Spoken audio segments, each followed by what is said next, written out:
Hi guys, I'm Professor Zubair Jahangir and we'll be starting with the subject EBCL, Economic, Business and Commercial Laws. It is paper 7 of Group 2. Here we'll be understanding how to approach this subject and also the chapter-wise weightage of this subject. First, let's see. The subject is divided in 3 parts. Your part 1, your part 2 and your part 3. Your part 1 can be called as FEMA, Foreign Exchange Management. It comes for 40 marks.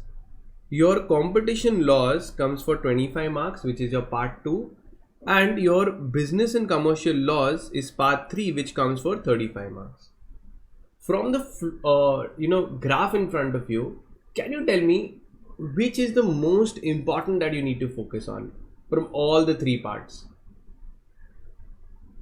So it is your part 2. Why? Just see, it's so simple. It is one chapter coming for 25 marks. So any methodology used, you will realize that this is the most important chapter and this is what you should begin with when you start your subject as well.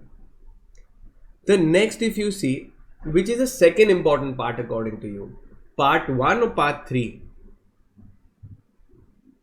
Now part 1 comes 11 chapters for 40 marks and part 3 comes 12 chapters only for 35 marks. Now this is a definitive division of marks given. So therefore you should start with your part 2 first, then your part 1 and then you come to your part 3. That strategy also I'll be telling you all further on. Now let's see, the part 1 contains 7 chapters. We'll see the chapter wise weightage and how much do they come in the exam. So this is the average marks asked in the exam with the options. So these are your 7 chapters of your part 1. So from here, if you see, the most important and the most weighted chapter in your part 1, that is a foreign exchange, which comes for 40 marks, is your foreign exchange management transactions. Very important chapter. Next, if you see, they ask about Reserve Bank of India and your investments from foreign countries coming into India. So these are the 3 important chapters. If you see, part 2 contains only one chapter, that is your Competition Act, and it comes for 25 marks. So as I said again, this is the most important chapter of your entire subject. The next is your part 3. Now part 3 is divided into 4 parts, further on into 4 parts. One is consumer protection, property laws, anti-corruption and business laws. So there are 4 subparts to it. Now here you see all are less chapters are for 2 marks, 3 marks on an average. But the most weighted chapter from this is your Transfer of Property Act, which comes for 8 marks. And from part 3, generally you will see situational questions, some kind of a case study given to you and you need to interpret in your own words. These from here, generally questions are not direct, they are situational based. We'll see what they are. We'll go through the entire exam pattern also. Now after seeing the weightage, I've divided the chapters into 3 grades, the most important, the medium and the least important chapters. Now this is from the past trend we can understand. So from the past question papers, we can understand that these 7 chapters come for around 70 marks in your paper. Therefore, I have graded them as grade 1 chapter. So 7 chapters for 70 marks. So if you just study these 7 chapters, you complete a very good amount of your subject. Because this we know comes for 25 marks only. Then you have FEMA, then you have your transfer of property, you have your non-banking finance company, SEZ, Reserve Bank of India and foreign direct investments. So a lot of questions are framed from these chapters. The grade 2 chapters.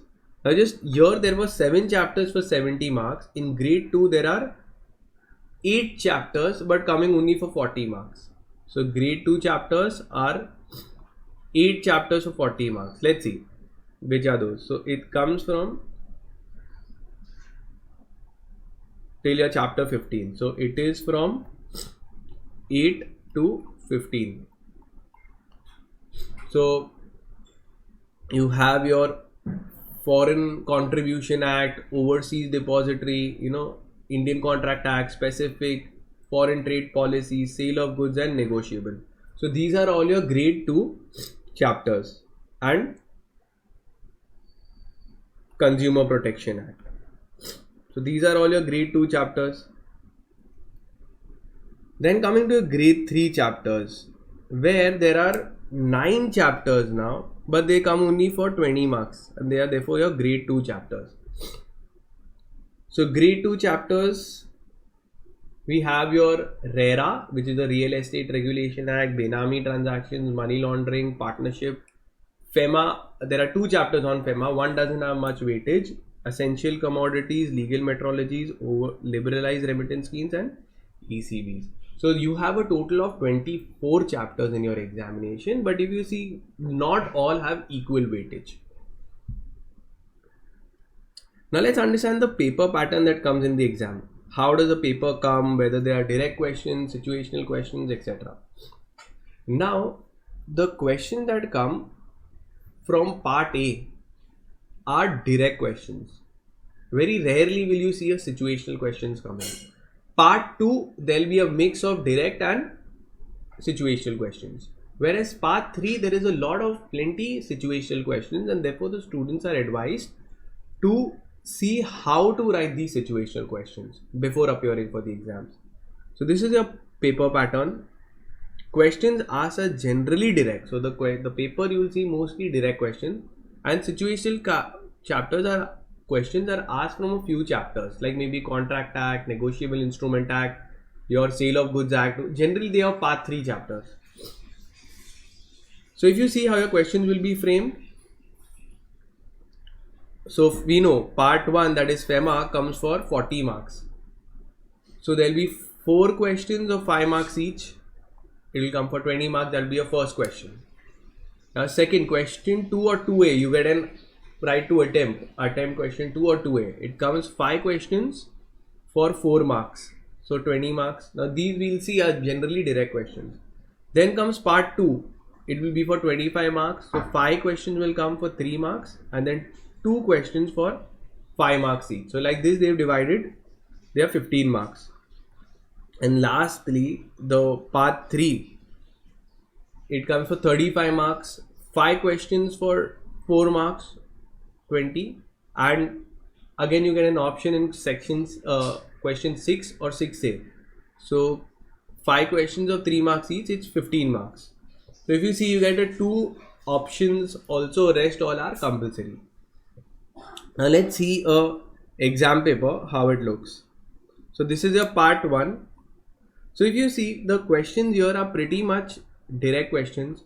RBI is being the custodian of the foreign exchange, is vested with the responsibility of managing its investments, comment. So direct question, if you've read it, you can write it. Discuss the circumstances in which the FCRA Act does not apply. Name any 5 permissible current account transactions. So these are all, if you studied, you directly can go and write. Here also again you see, explain the following terms: CRR, SRR, reverse repo rate, etc.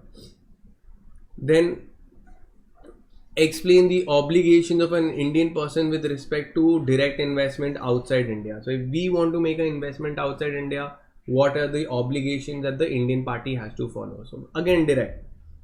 Discuss the various payment mode in FDI. Very simple, again direct. Now what? So again question 2 and 2A are also direct questions. Question 3 also will have mostly direct questions. Now when you come to part 3, now this is not a direct question. It is a situational based question. Like X gives to Y his property. So they give X, Y of only of rupees 5,000 on a condition that Y should sell the property for 75,000, not below that amount. Okay. Decide with the help of a case law whether it is an absolute restraint under the TOPA Act. So now you need to frame your question. You will have to learn a certain methodology to write. You'll have to write the facts of the case, provision of law, decision of the case, or conclusion. It has to be in a structured manner. So this we will also see how to write these situational questions. Then again they've said a situational question: a shopkeeper sold a packet of pre-packed chilies which does not bear the declarations. Okay, the shopkeeper committed any offense under the Legal Metrology Act? Then again, Amit's sons absconded. He sent Suresh, his servant, in search of the boy. When Suresh had left, Amit, by his handbills, offered to pay rupees 5,000 to anyone finding his son. Again, it's a situational based question. So these kind of situational questions you need to be able to attempt. Now these you saw is mostly in part 3. Then your question 6 are generally 6 and 6A are direct, with a few situational questions again. A, an individual buy a transaction, purchase the house in the name of his wife. Okay, decide whether the action of the government is correct. So a certain way. Now, after you got an idea of how the question paper comes, it's not rocket science, it's pretty manageable, the subject. Now, important note to begin with the subject. Now, no points for guessing with which sub chapter you should start. So you should first start with part B, because one chapter is for 25 marks. So just sit, learn, or do all the past year papers, and you'll be sorted with this 25 marks at least. The second, you start with part A, 11 chapters which are for 40 marks. So just 11 chapters and 40 marks. So this also easily you can finish in one chapter a day.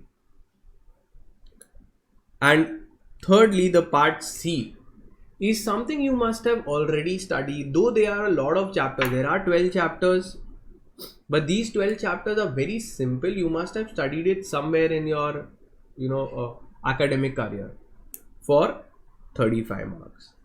So now let's begin with the chapter, and I wish you all the very best.